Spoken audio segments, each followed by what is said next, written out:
Alrighty, and we are live for a normal episode of the Black Stitch Hockey Cast, if albeit a truncated one, solely out of the efforts to get everybody that we can watching the World Juniors Gold Medal round, as the United States will once again attempt to do the thing where you win back-to-back gold medals for the first time. Definitely a big focus on our end to see if they're going to be able to do that with all of the narratives and storylines that go into that. Obviously, there's a lot of not pressure for the United States team this year, but there's definitely, I think, a lot of intangible things that they are hoping to accomplish, especially in regards to, as I alluded to, winning consecutive World Junior Championships. There's also just, the tragedy that the United States hockey really faced, as we've seen through us sharing and a lot of people sharing the Matthew Gaudreau jerseys that are staying up in the locker room for them. Just really a lot of really compelling, key emotional narratives for the U.S. national team tonight. And very much they're probably going to, if they can accomplish what they're hoping to accomplish tonight, have their all might moment where they four nations face off and really pass on to them, team after them, if they can pull this off. But really have a great year for USA Hockey and all of the emotional narratives that are at play for them at this point in time. And on the topic of USA Hockey, it's always phenomenal to see a showdown between Marie-Philippe Poulin and Hillary Knight on the Pacific Northwest. You love to see it. Really great ending there. Was really curious to see if that game was going to end before puck drop this evening. I was very lucky to have the success on that this evening of getting us not having a lingering start time on this podcast episode, as I now work on a very quick graphic in the background, as I am wont to do. And I'll hand that over to Liam for, narratives he's been looking at, narratives he's seen in prospect as the World Junior Championship really is, the apex of the prospect off season from a, international standpoint. Yeah, I'll echo that. That JG13 whole jersey special that they put out was one of the best things that videos that I've watched, with that whole stall being a shrine to his impact there. Wearing that jersey and doing remarkable things at that tournament as one of the best to don the red, white, and blue. But focusing on the here and now and what's happening on the ice.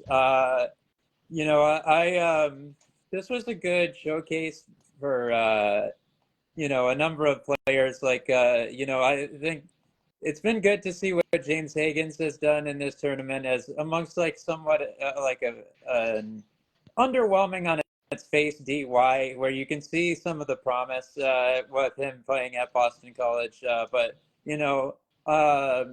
maybe not putting up the gaudy numbers that were anticipated, primarily because of an initial seeming to apparent, I don't want to say refusal, but just maybe a reluctance, I guess, to use his shot, and then having some finishing woes when he began to, but he was starting to get a more consistent output going into this tournament. Now he's blown up. And of course, sometimes you see those,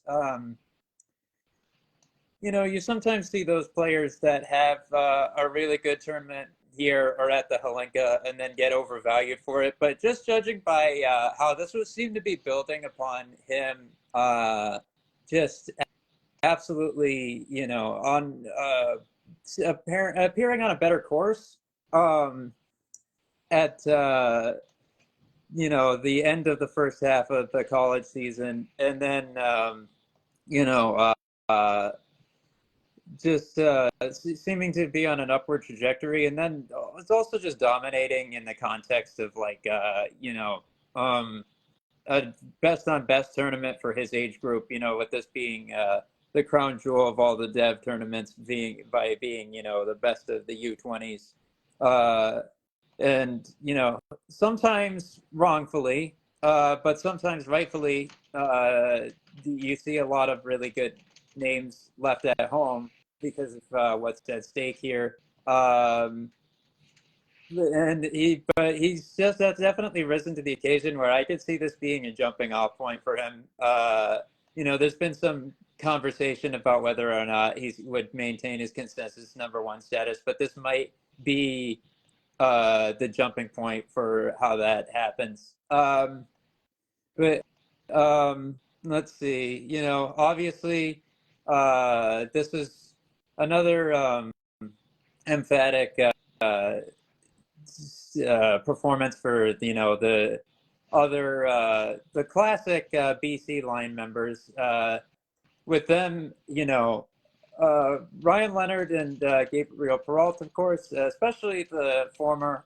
He seems to have really made a statement and also made some himself alongside Peter Sikora, joint public enemy number one amongst our cousins north of the border. He's been. This is another terrific performance and stretch in what's been a very prolific D+2 for him.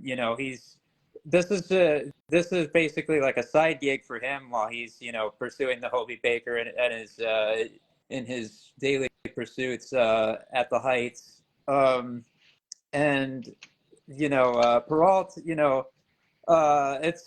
it's kind of like I've always perceived him as the line driver between like the classic combo of how those guys would usually be deployed with Will Smith, i.e., in their freshman year and through their time at the USNTDP. And his form is he hasn't been the best member of that line, but if there's no real wrong spot to land in amongst those three, so I've been impressed by him as I usually am. And of course, we have Cole Hudson sticking with the USA guys. Very productive, playing from the back end and yet still being, one of the tournament's most dominant offensive forces just in general, never mind at his respective position. And it's a great reminder, with like even not having having done a tear down in a proper sense, that of some of the things between him and Leonard, just to start, and at the very top of the Capitals prospect pool, what they might have in store in the future. When given their status as one of the best teams in the NHL currently, that's quite a fortuitous position that the Brian McClellan and Craig Patrick have gradually built up over the years. And like especially in like the last handful of seasons with like a soft rebuild, yet also making the right transactions to remain relevant. Kind of like what Pittsburgh probably should be doing at this stage, I guess. But no matter that, obviously Axel Sandin-Pellikka, great, performance from him on this run.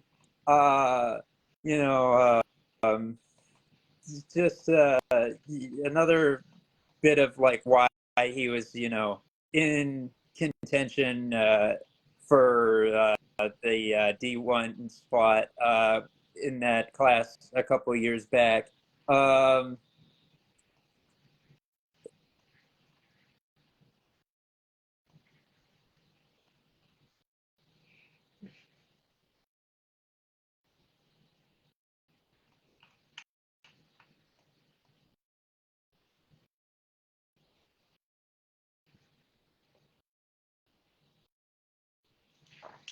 Looks like we might be having an audio feed issue on my end.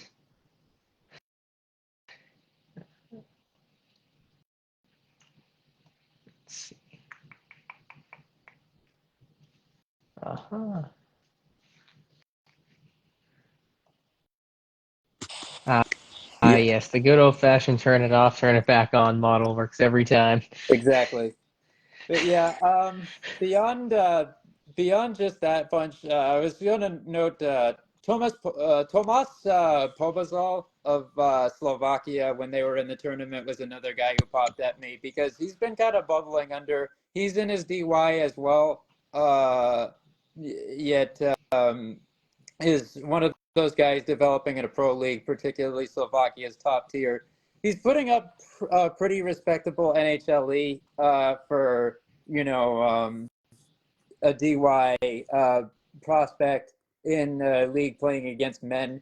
But what is also noteworthy to me is he's got a very complete game because he gets significant penalty kill usage as well. Like he's not just putting every single bit of his efforts in, um, into producing points like guys are often forced to at that stage. They might do well against grown men in terms of putting up offense, but it might come at the expense of everything else about their game. But that isn't the case for him, and it makes sense because like we saw him be in his short term, his relatively short time in the tournament. Um, you know, uh, not put up the gaudiest numbers, but do all right in supplementing their offensive efforts, and still establish himself as a relevant presence in a lot of different areas of the game. It might come to pass that he is not higher than a second round pick, but he's going to be a very high value selection. For those who focus at all on the WHL, he's definitely like a similar archetype to Carter Bear out in that very dominant Everett Silvertip squad. But know, maybe not with the flashiest ceiling, but if you were taking him as a consolation pick, I would be pretty satisfied with that. And I think those are the individual names from this tourney that have popped at me the most.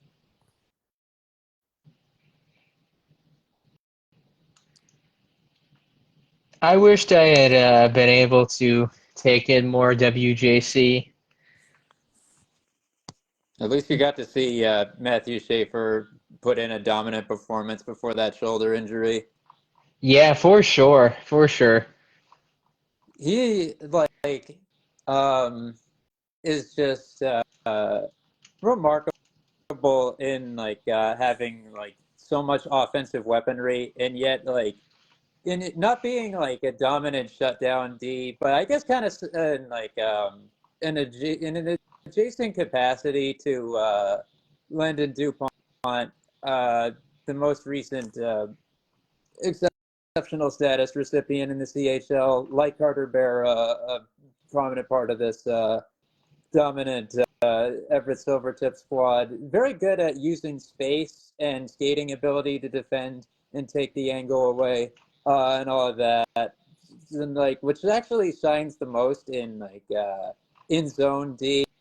Sometimes you see guys use their skating ability to prevent zone entries, but those guys are uh, those guys are kind of um, I guess both like potentially premium versions of Gustav Forsling as opposed to fitting more of like an Evan Bouchard profile as you would anticipate, where it's like, you know, if you get them in their own zone, they're in trouble, but it's hard to get there. It's hard to get there with these guys, but it's even more so harder to mount something once you get them going. It's like it's interesting seeing these, like for all the deficiencies Hockey Canada is exhibiting, such as in their selection process and how politicized it is, which I think, it's funny. I've seen the argument be made that it's like, oh, this needs to be like all provinces get representation. It's like they'd be better off if that were the case because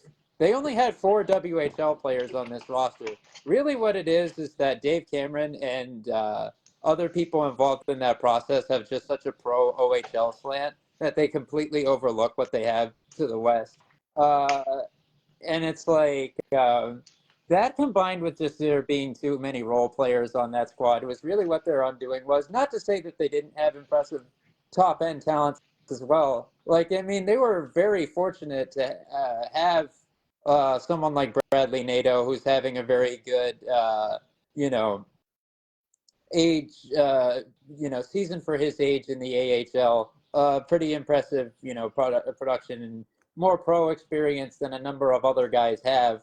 But it's like I just look at, and I think maybe you could have gotten a bit more out of your stars, but I just look at the bottom six and bottom four and just like think maybe you could have had a little bit more skill there. And the way even that guys were used, like you like the standard London Knights power play will have Sam Dickinson quarterbacking and Oliver Bonk as the bumper option. But it's like for whatever reason they gave Oliver Bonk that PPQB spot when it's like the reason from an on ice standpoint why the Knights power play works out is exemplified by those two guys. So it just seems like conventional wisdom, especially with Cameron being an Ottawa 67's coach and therefore seeing these guys all the time, how they should be used. And yet they just kind of outsmarted themselves. And I was having a conversation with this. I've had a conversation about this with a couple of people now, actually. I feel like Canada takes like an experimental approach, and especially Cameron and his other, the executives that are in charge of this process. I think they take an experimental approach as often as they can because they'll win a gold medal every couple of years and say it worked, so we obviously know what we're doing, not understanding that or either not comprehending or just like obfuscating the fact that there is in the pursuit of any championship in that sport, there's going to be a lot of luck that goes your way. So that's really what's at the crux of it, rather than you like at the time. It's like the right combination of getting the most out of what skill is there and a fortuitous amount and considerable amount of luck along the way is really what causes that, rather than you having galaxy brained your way to success. For sure. I mean, luck is such a factor, and really, you know, in hockey at any level, and getting myself caught up into some, actually avoiding discourse on social media with recent PWHL games of, something that I'm a big fan of, and I think that, Canadian fans will notice this with how their game against Czechia went, of just like, you can play a pretty evenly contested game and lose by five goals. Mm-hmm. Like, and it's so fascinating to me, and I kind of blame social media for this and people with their propensity to put out just the overwhelming negativity of. I look at a game like yesterday's game between the Frost and the Charge, where people are sitting here like, oh, the Frost were terrible, and like the Frost weren't any really worse than the Sirens in their own zone. This game was 5-0 because two of Minnesota's best players were out, and really where does luck factor in? The first goal bounces in off of a defender. The third goal for one team is from just a fucking terrible angle against a third string goalie. Like, factors of luck, like that game could have just as easily been 3-2 as it was 5-0. And it's so interesting to me how like modern analysis of hockey is just so fucking negative and so reactionary.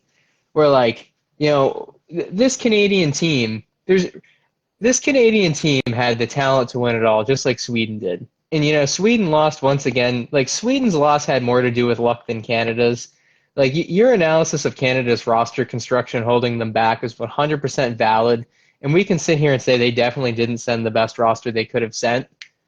But I look at a Swedish team that played more than well enough to get to the fucking finals and just didn't have the lucky breaks when they needed it, and now a Finnish team that, for all intents and purposes, does not deserve to be here.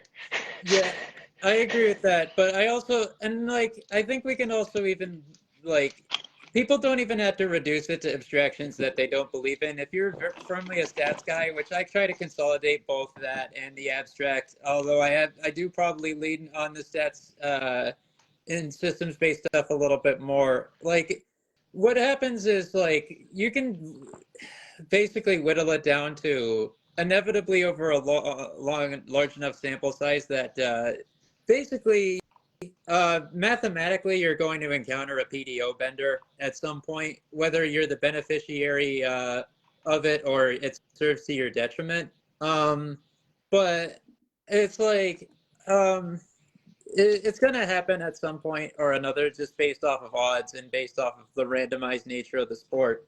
But I also think that Canada kind of stood in, aside from luck, Canada also stood in their own way. Like, yeah, does Feldberg deserve a lot of credit for how he played for Latvia in that game? Sure. But it's like, I look at the performance and some of the inclinations of Canada, especially in that matchup, and look at how, like, they're just unloading a lot of point shots and things like that, and just standing in their own way from a strategic standpoint. Because, like, if you're not taking that volume approach from that far out, while also not setting up like an absolutely fantastic screen, it's just gonna get stopped. Like, I'm not gonna diminish what Feldberg did, but he did also have like his hand held a little bit by them just having an absolutely porous shot selection.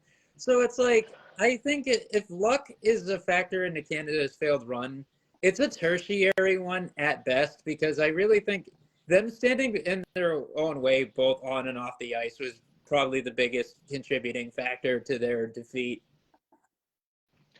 You know, it's funny you talk about that because now I'm starting to think that that whole game against Latvia, and I haven't watched enough Canadian international play recently to really have the sample size to make this claim. But did they really just take the strategy that worked for them at the 2014 Olympics and just think that that was going to work? Like, because, you know, I reflect on the 14 Olympics where it was just Drew Doughty and Shea Weber basically ripping bombs from the point and just world-class superstars cleaning up their garbage. And somehow or another, that won them a gold medal in Sochi. And I feel like that's kind of just what they tried to do again here 10 years later. Yeah, the problem is that you had forwards getting in on that action as well. Like, I thought Berkeley Catton just was not up to snuff at all in that game and not taking wide shots. He was actually better in their first group stage matchup, where I think he had the game high in shots on goal, and then just completely got away from what was working, to where I feel like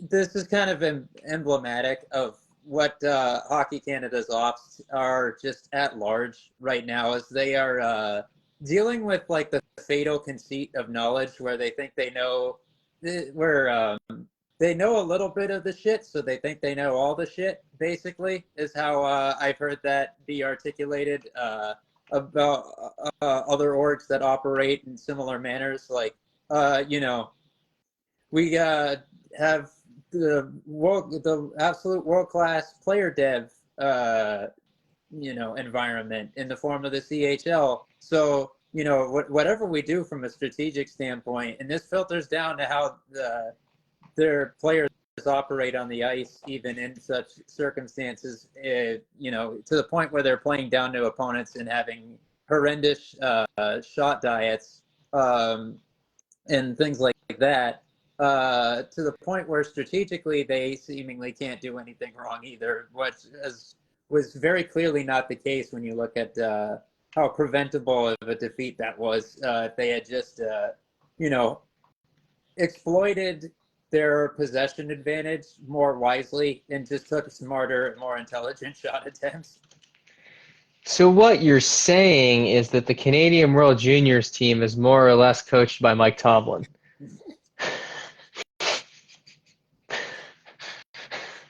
This is so. Let me backpedal. So Mike Tomlin has built the Pittsburgh Steelers around Hockey Canada philosophy. Let me backpedal that correctly.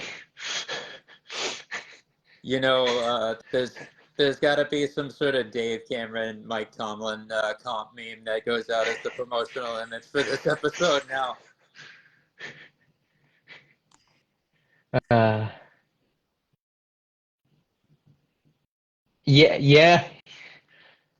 Yeah. I just like I definitely like I don't know.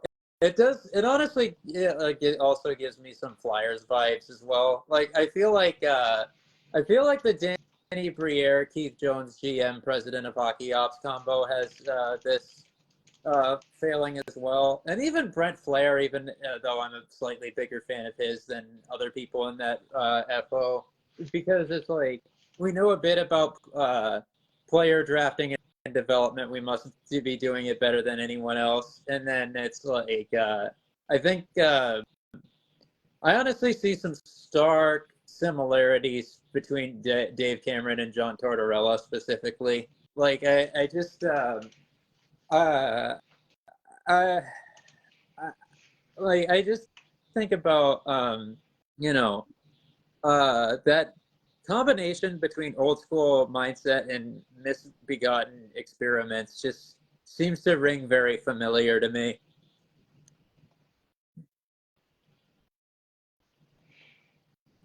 Yeah. You know, though, I was also thinking like as much as Finland is on a fluke run, I from like a sentimental standpoint, I am kind of content to see them in this position where they're guaranteed a medal because I feel like their program really needs it because like uh if this did not occur, like this would have been the first time ever that they went 2 consecutive years without any medals in any of the major international best on best developmental tournaments. So it's like, they've been kind of, I mean, admittedly, they've been kind of victims of their own hubris at times because I think Finland has kind of earned its reputation as Europe's Hockey Canada, where they're kind of a status over skill program in some of their in a lot of their selection and evaluation methodologies. Um, but it's like I also don't want to see the. I also like I don't want to see them totally evaporate either. And like I think it's valuable for us to have as many like competitive programs in that part of the world as possible, especially uh, you know, with there being a competition dearth right now for as long as Russia is out on the outs with the IIHF. For sure, for sure. And as we continue to speak on the World Juniors, we're getting pretty close to puck drop over in Ottawa. Mhm. If we want to start winding down here, so I can free you up for that beautiful, beautiful contest. Yeah. So I guess if I were to make a big finish for this week, I, I I'm gonna tack on the hot button topic right now. With the now, of course, it's interesting how the chips have landed. Now that we know that both Elias Pettersson and JT Miller are apparently, players that Vancouver is open to hearing offers on. Um, Look, I'm not terrible. I do think that on one hand, I think in a just world that um, I think that Elias Pettersson's value should be affected by the fact that his um, front office, despite his talents, just seemed to sour on him and turn on him so much uh, to the point where it looked like they were just waging a war on the dude. I thought it was a little bit speculative at first, but now it seemed like the more time went on, it seemed to me like everything we heard was true. Uh, but I understand with his talent why he would go for basically what you would call full price. But with that said, I feel like um, you know um, I feel as though that there really isn't any reason for Philadelphia to not go all the way in on EP40. You know, you have options here. It might be harder to get Travis Sanheim to waive his NTC than to just move Konechny before his uh, kicks in, because his deal doesn't actually start until next year. So you don't have to ask him to waive anything, because like you could just have another repeat of the Jeff Carter trade where you can move that contract before it actually starts. But I feel like they would want a because Vancouver is still going in on being competitive. So it's like someone like Travis Sanheim, if you can get him to waive his NTC or might I think it's even an NMC at this point. Yeah. Uh, it's like I there. Oh man, my okay. There we go. Yeah, I was like, oh man, I don't know if I can keep this going while hearing myself. Like I don't like that guy. I don't want to be confronted with him. But like, um, I think a big D man for this for for that has like his particular set of attributes and can be of service to them on a long run, makes sense for their aspirations. Um, and it's like any package of things, like any number of their high end prospects, like and their surplus of like top 2 round picks that they have should be um, open to being in a package, something that they're willing to move, because like opportunities like this do not come often. Like you very rarely,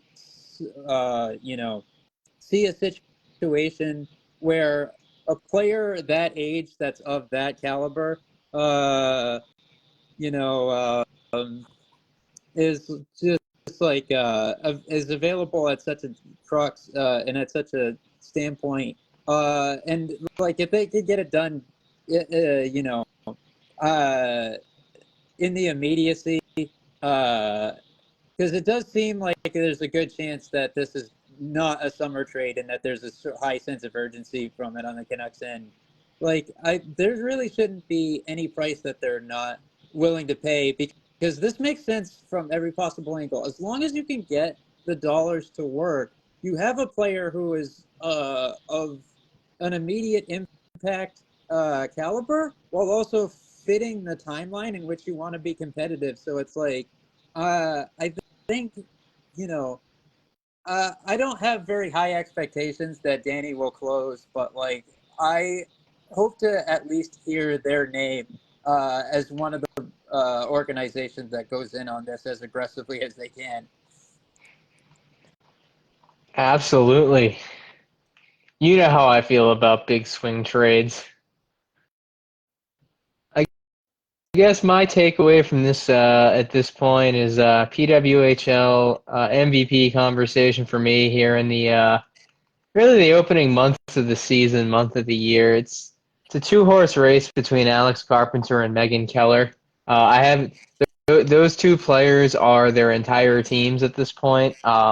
I think New York's getting really good really fast, but it all runs through number 25. And man, if it wasn't for Megan Keller, the Fleet would have 0 wins, and I think a lot of people would be on their way out of the organization.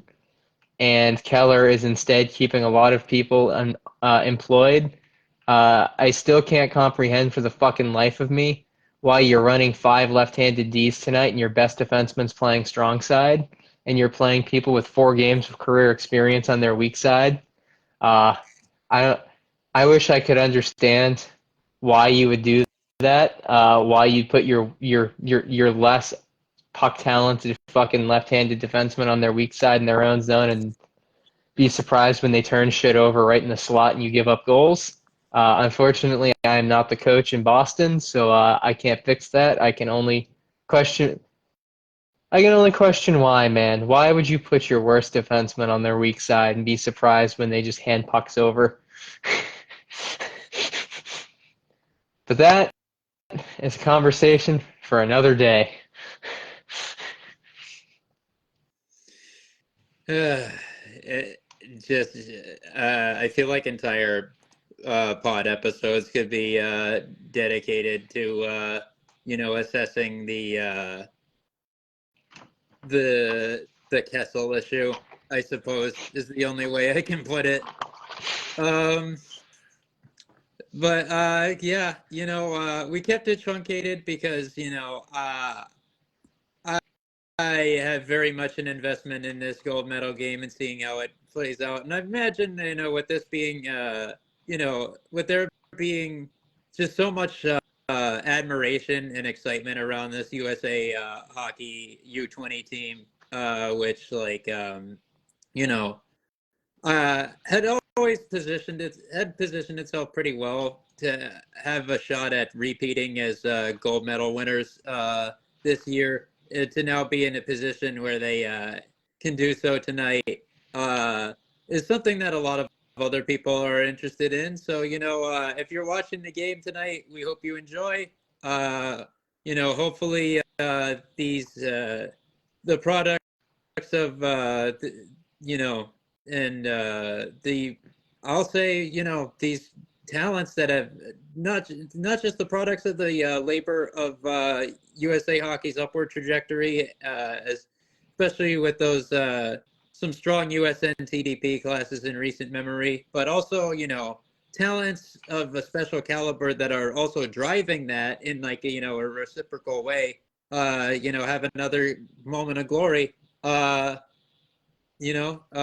go USA, boys. And thank you to everyone who tuned in. Thank you to everyone checking us out on our platforms elsewhere, such as Spotify and YouTube. Have a good night, everybody. Take care.